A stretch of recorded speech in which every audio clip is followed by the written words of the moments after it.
Math में मुझे 100 out of 100 ही मिले अरे थे। वाह, मुझे तो ये पता ही नहीं था। कांग्रेचुलेसन। तरुण सागर सिंह 94.4%। पानी को बर्फ़ बनने में वक्त लगता है, ढले हुए सूरज को फिर उगने में वक्त लगता है। थोड़ा सब्र रख, थोड़ा और जोर लगा, थोड़ा सब्र रख, थोड़ा और जोर लगा, क्योंकि कामयाबी के जंग लगे दरवाजे को खुलने में वक्त लगता है।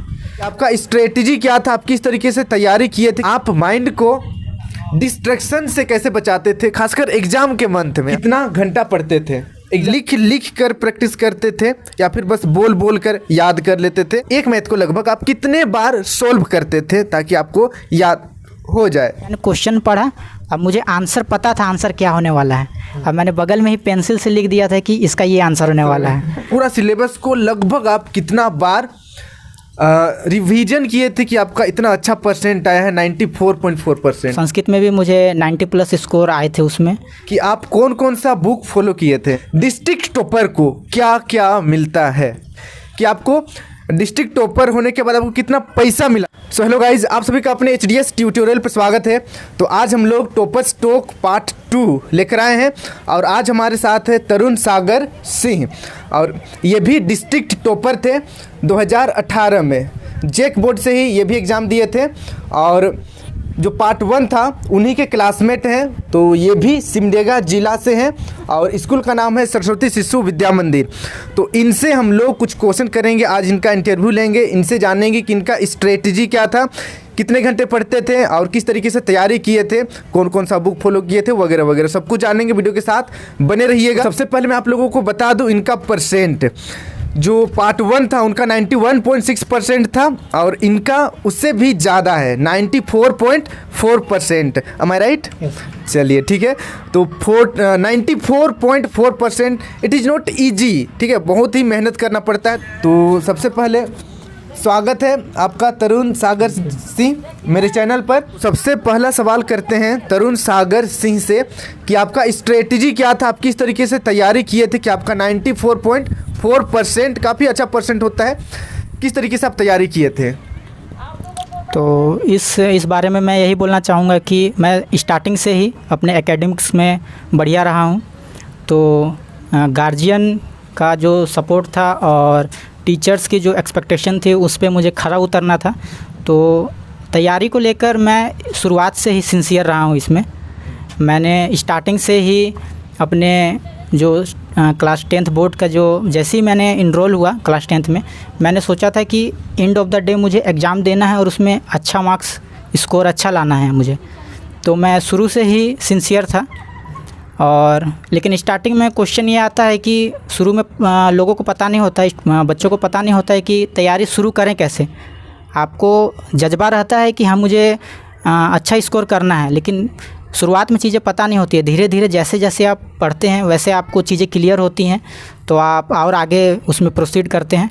तो स्टार्टिंग में मैंने वैसा कोई स्ट्रैटेजी बनाया नहीं था, मुझे बस था कि मुझे अपने जो लर्निंग आवर्स है, जो भी स्टडी आवर्स है, उसको मेंटेन रखना है, उसको गिरने नहीं देना है। और स्टार्टिंग्स में मैं जो अपने स्कूल के जो सिलेबस था उसी के साथ फॉलो कर रहा था। जैसे जैसे सिलेबस पढ़ाई होती जा रही थी वैसे वैसे मैं उन्हें कवर करता जा रहा था। और एक चीज़ जो इम्पोर्टेंट है कि जैसे स्कूल्स में टर्मिनल एग्ज़ाम्स होते हैं या फिर मॉक टेस्ट होते हैं, प्री टेस्ट होते हैं, बच्चे इनको एक क्वालिफायर टेस्ट की तरह लेते हैं, लेकिन मैं इन सब को सीरियसली लेता था और मैं ये मान के चलता था कि ये भी मेरे बोर्ड एग्ज़ाम्स का ही एक पार्ट है। तो इसीलिए मैं स्टार्टिंग से ही तैयारी करता था। जैसे जैसे सिलेबस पढ़ाई होता जाता था मैं उन्हें पढ़ता था और अच्छी तरह से पढ़ता था। और जो कॉलेज स्कूल में जो एग्ज़ाम होते हैं उन्हें मैं अटेंड करता था और उसके बेसिस पे मैं अपने आप को जज करता था कि मैं कहाँ पे वीक पढ़ रहा हूँ, कहाँ पे मैं स्ट्रॉन्ग जा रहा हूँ, और उस हिसाब से आगे की स्ट्रेटजी बनाता था। और इसका एक फ़ायदा मुझे ये हुआ कि जैसे मैं सिलेबस पढ़ता था तो बोर्ड एग्ज़ाम से पहले मैंने कम से कम 4-5 मॉक टेस्ट और टर्मिनल टेस्ट मिला के टोटल 4-5 टेस्ट दे चुका था। तो इस हिसाब से मैंने 4-5 बार स्टार्टिंग का जो सिलेबस होता है वो रिवाइज़ कर चुका था। तो मुझे आखिरी के जो महीने होते हैं उनमें स्टार्टिंग का जो सिलेबस होता है वो उसके लिए ज़्यादा चिंता करने की ज़रूरत नहीं पड़ी। और जो आखिरी का जो सिलेबस होता है उसमें ज़्यादा फोकस किया और रिवीजन का भी पर्याप्त टाइम मिला। तो रिवीजन का टाइम अगर आपको रखना है तो आपको शुरुआत से ही अच्छी तैयारी करनी है और लास्ट बोर्ड एग्ज़ाम को सिर्फ कंसिडर नहीं करना है, सारे एग्ज़ाम्स को सिंसियरली फॉलो करना चाहिए। तो तरुण जी का यही स्ट्रेटजी था कि जो सिलेबस है, जैसे कि जनवरी में क्या पढ़ना है, फरवरी में क्या पढ़ना है, दिसंबर में क्या पढ़ना है, सिलेबस वाइज आप लोगों को चलना है।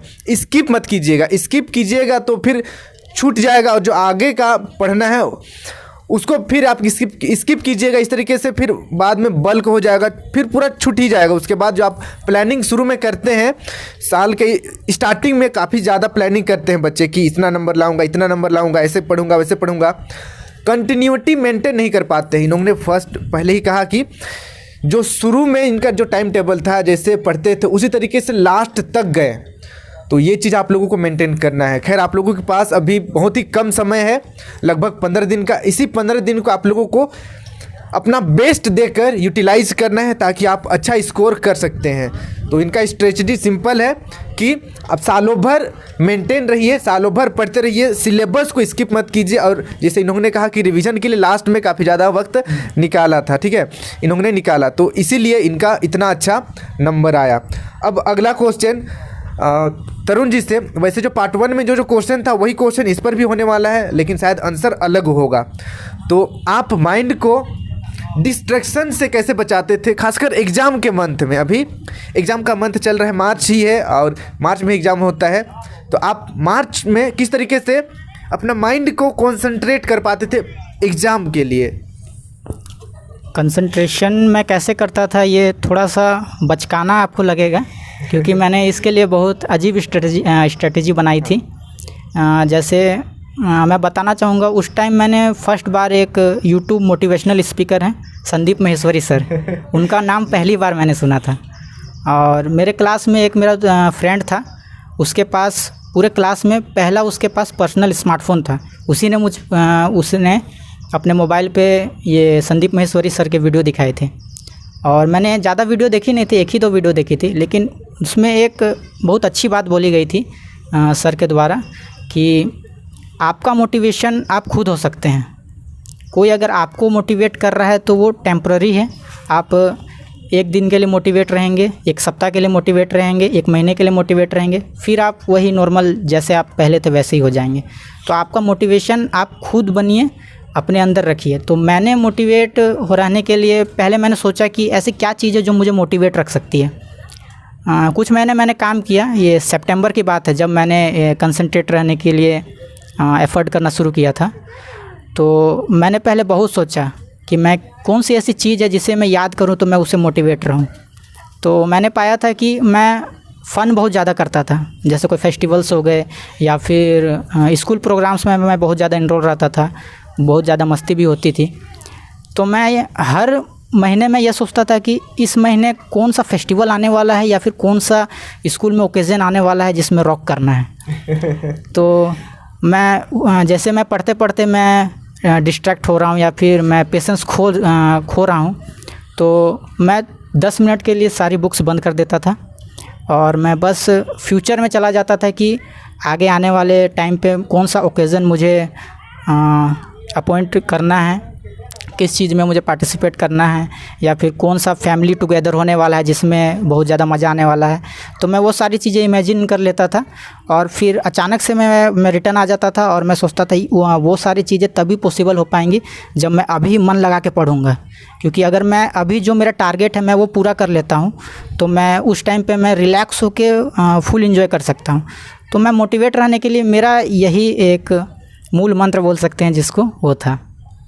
चलिए, बहुत अच्छी बात कही है तरुण सागर सिंह जी ने कि देखिए, हर चीज़ के लिए समय होता है। पढ़ने का अलग समय होता है, मौज मस्ती का अलग समय होता है।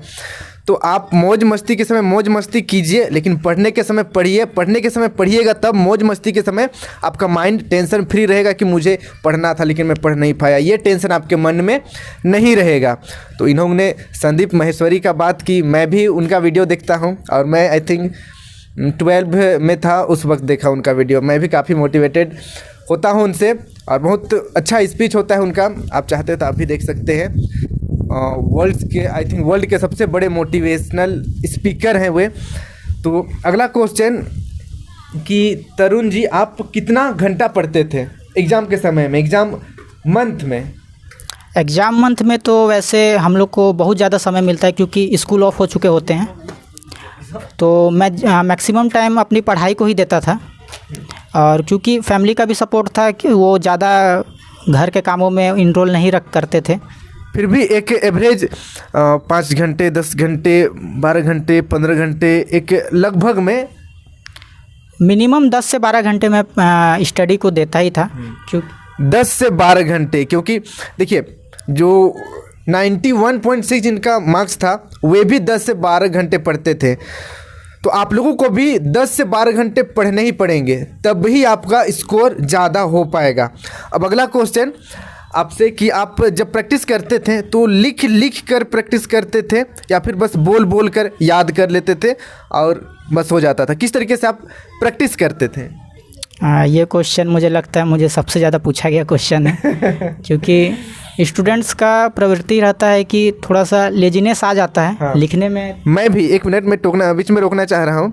मैं भी लिख लिख कर प्रैक्टिस करता हूँ, बट मुझे कभी कभी लगता है कि लिखने से ज़्यादा समय लग रहा है, तो फिर रटना शुरू कर देता हूँ। रटने के बाद फिर डायरेक्ट एग्ज़ाम में जाता हूँ, तो फिर कई बार ऐसे होता है कि याद वो मतलब डिलीट हो जाता है माइंड से, उसके बाद गड़बड़ हो जाता है। लेकिन जो लिख लिख कर मैं याद करता हूँ उसका ज़्यादा चांसेस है कि मैं ना भूलूँ।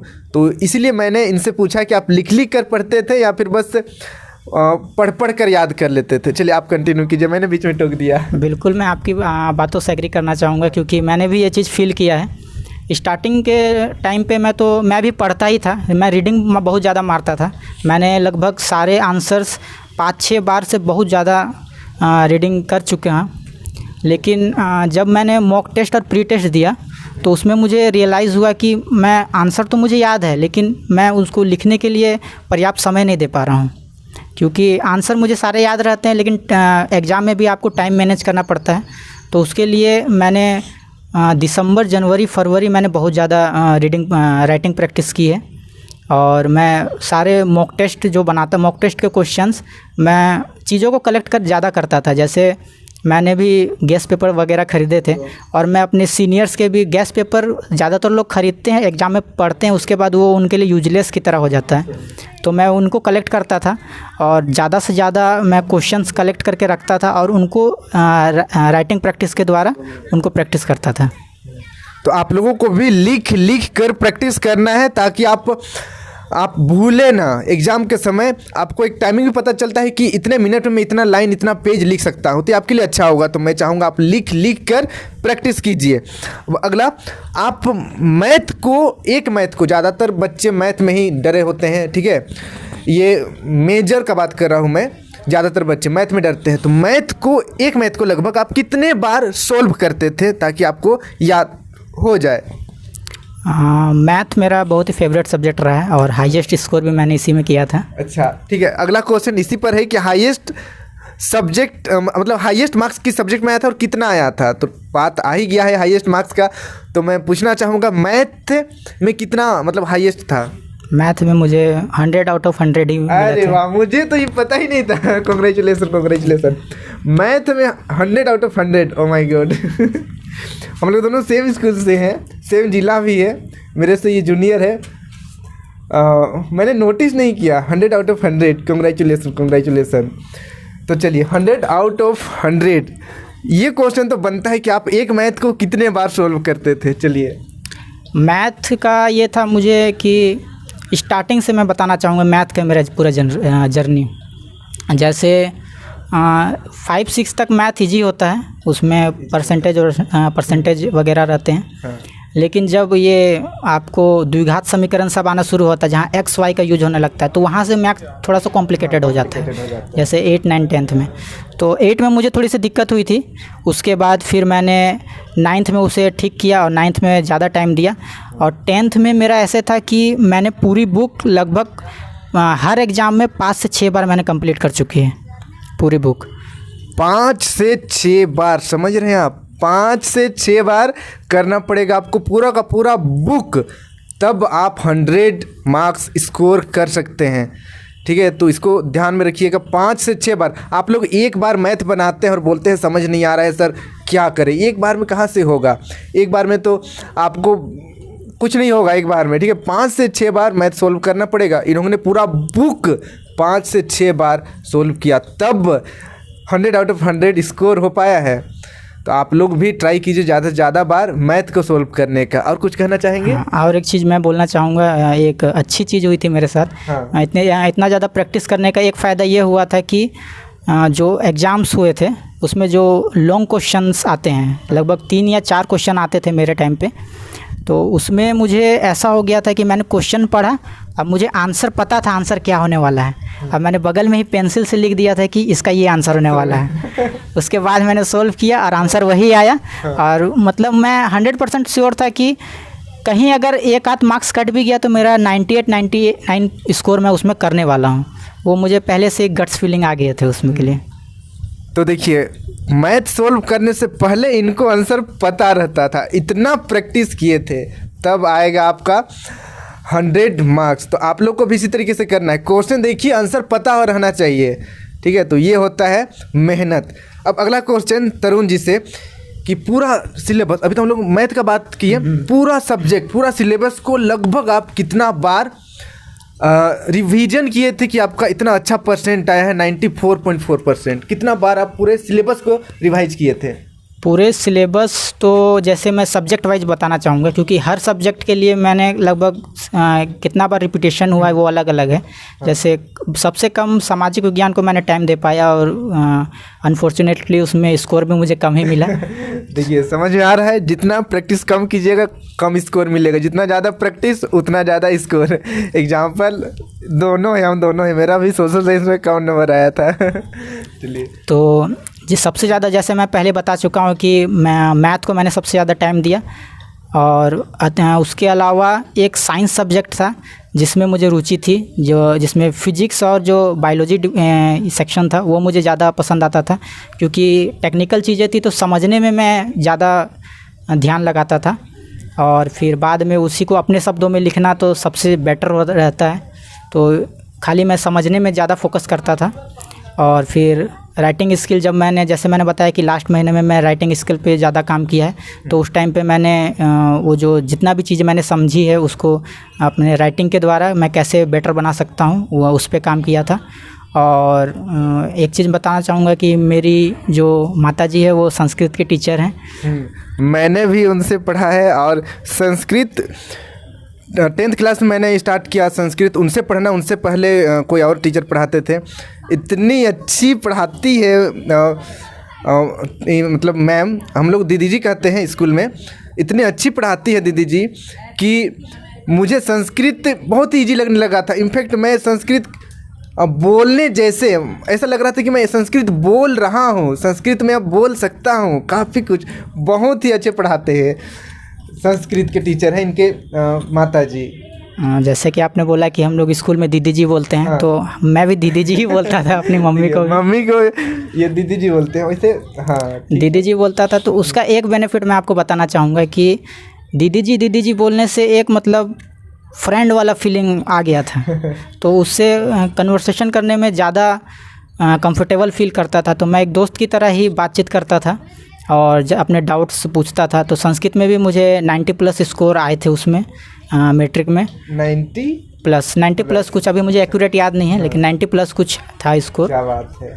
और फिर इंग्लिश के हमारे एक टीचर थे मनोज आचार्य जी। हाँ, मनोज आचार्य जी। हाँ, मेरा फेवरेट। हाँ, तो उनसे भी मैंने मतलब बहुत कुछ लास्ट के दिसंबर, जनवरी और फरवरी में इंग्लिश में बहुत ज़्यादा फोकस किया। तो उसमें भी मुझे 90+ स्कोर आए थे इंग्लिश में भी। और जो अपने क्वेश्चन पे लौटते हैं, जैसे कि पूछा था कि सिलेबस कितनी बार रिपीट कर रहे थे, तो जैसे कि मैंने बताया कि मैं स्कूल के एग्ज़ाम्स को बहुत ही सिंसियरली लेता था। तो जैसे फर्स्ट टर्मिनल एग्ज़ाम हुआ तो उसमें जुलाई अगस्त में होता है, तो जुलाई अगस्त तक का सिलेबस कंप्लीट हो गया, तो उसको एक बार पूरा रिवाइज कर लिए। उसके बाद सेकंड टर्मिनल जब दिसंबर या नवंबर के आसपास होता था। तो उसमें नवंबर तक का जो सिलेबस होता था उसमें जो जुलाई तक का सिलेबस था वो और एक बार रिपीट हो जाता था। तो इस तरह से हर एग्ज़ाम में जो स्टार्टिंग का पोर्शन था वो रिपीट होते जाता था। रिपीट हो रहा है तो ये अच्छा था। हाँ, तो वो उससे मैंने कम से कम 4 या 5 बार स्टार्टिंग के पोर्शन मैंने रिपीट कर लिए थे। और लास्ट में मुझे जनवरी में इधर दिसंबर और जनवरी का जो पोर्शन होता है उसको रिपीट करना था। तो मैं उतना ज़्यादा नहीं कर पाया था, लेकिन मैंने एक बार स्कूल के फ्लो के साथ मैंने एक बार रिपीट किया और उसके बाद एक बार मैंने खुद से रिपीट किया। और फिर जब मॉक टेस्ट गेस पेपर सब जो होते हैं मॉक टेस्ट होते हैं, तो उनका जो मैं जब अपने से राइटिंग प्रैक्टिस करता था तो और एक बार फिर से रिवाइज़ हो गया। तो इस तरह से लास्ट का पोर्शन 3 बार लगभग मैंने रिवाइज़ किया। कम से कम 3-4 बार आपको करना ही पड़ेगा रिवीजन, तब आपका अच्छा स्कोर हो पाएगा। अगला क्वेश्चन तरुण जी से कि आप कौन कौन सा बुक फॉलो किए थे? बुक जैसे कि मैं बता चुका हूँ कि मैं चीज़ों को कलेक्ट करने में ज़्यादा इंटरेस्टेड था। तो बहुत से लोग होते हैं जैसे कुछ पढ़ते हैं और ये वो 10th का एग्ज़ाम दिए उसके बाद बुक्स उनके पास रखे हुए हैं। तो मैं किसी भी कज़न के घर जाता था या फिर किसी भी भैया के घर जाता था तो मैं उनसे वो बुक्स कलेक्ट कर लेता था।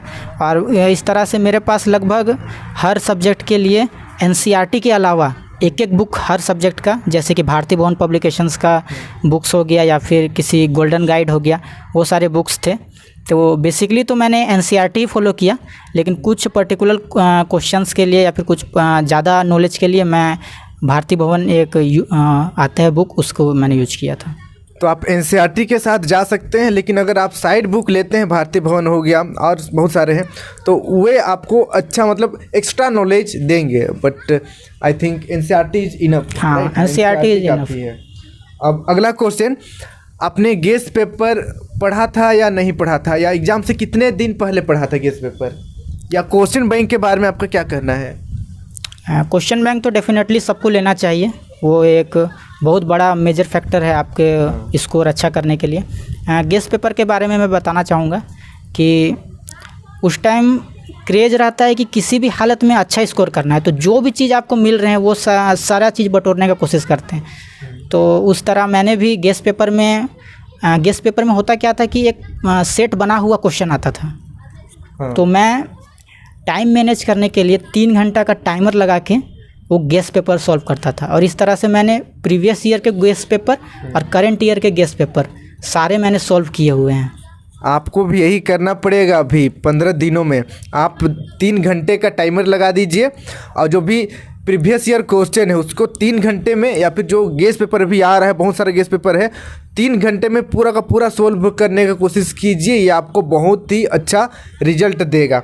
अगला क्वेश्चन, पिछला टॉपर से भी मैंने पूछा था, आपसे पूछूंगा, और जितने भी टॉपर्स होंगे सबसे पूछूंगा कि टॉपर्स बेसिकली डिस्ट्रिक्ट टॉपर को क्या क्या मिलता है? डिस्ट्रिक्ट आपको क्या मिला था? मुझे तो बहुत सारी चीज़ें मिली थी, जैसे अलग अलग प्लेटफॉर्म से मेडल्स मिले थे, सर्टिफिकेट मिला था, ट्रॉफीज़ मिली थी, ये सारे मटेरियलिस्टिक चीज़ें जो हैं वो सारी चीज़ें मिली थी। लेकिन इन सब से बढ़कर जो चीज़ मुझे मिली वो था जो सम्मान होता है, एक ओहदा होता है। आज भी जब मैं घर जाता हूँ तो मुझे टॉपर ही बोलते हैं लोग। तो वो जो थी वो एक लाइफ टाइम अचीवमेंट है मेरे लिए।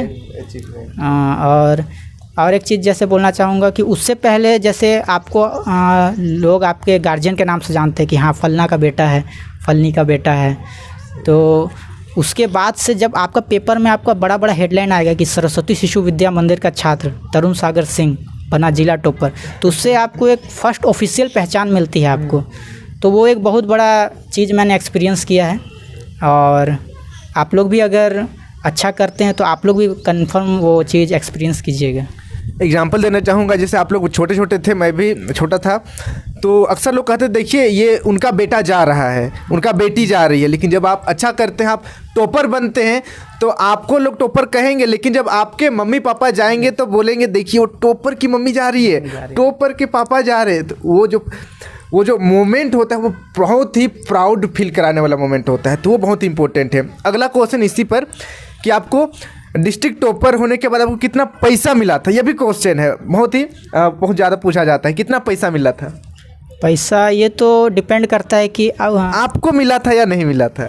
नहीं, मुझे तो वैसा कुछ याद नहीं कि मुझे मिला था किसी जिला समिति के द्वारा या फिर किसी समिति के द्वारा। ठीक है, तो ये जो पैसा वाली बात है, मनी वाली बात है, ये नहीं मिलता है डिस्ट्रिक्ट टॉपर को, डिपेंड करता है। हाँ, कहीं कहीं मिल सकता है स्कूल के तरफ से या डीसी के तरफ से या डिस्ट्रिक्ट के तरफ से, बट ये फिक्स नहीं है। मन किया तो मिलता है कुछ, मन नहीं किया तो नहीं मिलता है। ठीक है, प्राइज कुछ नहीं, बस ट्रॉफी, सर्टिफिकेट और मेडल वगैरह मिलता है। अब अगला क्वेश्चन, आपका एम क्या है, आप फ्यूचर में क्या करना चाहते हैं? फ़िलहाल मैं बताना चाहूँगा कि मैं बीएससी ग्रेजुएशन कर रहा हूँ फिजिक्स ऑनर्स से। तो इसके बाद मुझे एमएससी करना है एक रेप्यूटेड इंस्टीट्यूट से, तो उसके लिए मैं अभी मेहनत कर रहा हूँ। और आगे जाके मुझे स्टार्टिंग से ही था कि कोई रेप्यूटेड जॉब करना है, एक ऐसा काम जिसमें सम्मान भरपूर हो। तो मैं आगे जाके अपने आप को एक गाइडर की तरह देखता हूँ, जो लोगों को गाइड कर सके, एक रिसर्चर, एक लेक्चरर और एक टीचर की तरह मैं अपने आप को आगे देखता हूँ। मतलब आप एजुकेशन फील्ड में आगे जाना चाहते हैं। चलिए, हमारी शुभकामना है, आशीर्वाद है तरुण जी को कि आप अपने फ्यूचर में ज़रूर एक अच्छे पद पर जाइएगा, अच्छे गाइडेंस बनिएगा, टीचर प्रोफेसर बनिएगा और देश की सेवा कीजिएगा। अगला, आप इस बार जो एग्ज़ाम देने वाले बच्चे हैं उनके लिए कुछ कहना चाहते हुए कैसे तैयारी करें, कम से कम शब्दों में आप उनको आशीर्वाद, या फिर आप थोड़ा सीनियर हैं आप, तो थोड़ा सा उनके लिए कुछ बोल दीजिए इस बार जो एग्ज़ाम देने वाले हैं। हाँ, तो मैं आप लोगों को शुभकामनाएं देना चाहूँगा। और एक चीज़ जो मैंने फ़ील किया था उस टाइम पे, और जो आप लोग को ये बताना चाहूँगा कि अभी जो लास्ट मोमेंट बचा हुआ है, रिवीजन आप लोगों ने लगभग कर ही लिया होगा। तो अभी ज़्यादातर टाइम जो एग्ज़ाम का जो 3 घंटा होता है उसको कैसे मैनेज करेंगे उस पर बिताइए, क्योंकि 3 घंटा का जो एग्ज़ाम होता है उसमें आपको कहीं और सेंटर दिया जाता है। वो बहुत ही सीरियस माहौल होता है, कोई पदाधिकारी आ रहे हैं, कोई चीटिंग करते हुए पकड़ा गया, उसको डांट रहे हैं, तो बहुत से बच्चे नर्वस हो जाते हैं उसको देख के। हालांकि उन्होंने वैसा कुछ किया नहीं है, लेकिन दूसरे को देख के नर्वस हो जाते हैं। तो वो 3 घंटा आपके लाइफ डिपेंड कर रहा है उस पर, तो उस 3 घंटा को कैसे ज़्यादा मैक्सिमम आउटपुट आप गेन करें, इस पे काम करना चाहिए। तो इसीलिए ज़्यादा से ज़्यादा क्वेश्चन प्रैक्टिस करें, और जो 3 घंटे वाली बात बोली कि जो टाइमर लगा के सॉल्व करें, वो चीज़ ज़रूर करें आप। और लास्ट में पेशेंस नहीं खोना है, क्योंकि बहुत से होते हैं कि हमने सब पढ़ लिया है, अब 15 दिन बचा है, कैसे काटें 15 दिन। तो हम लोग भी ऐसे करते थे।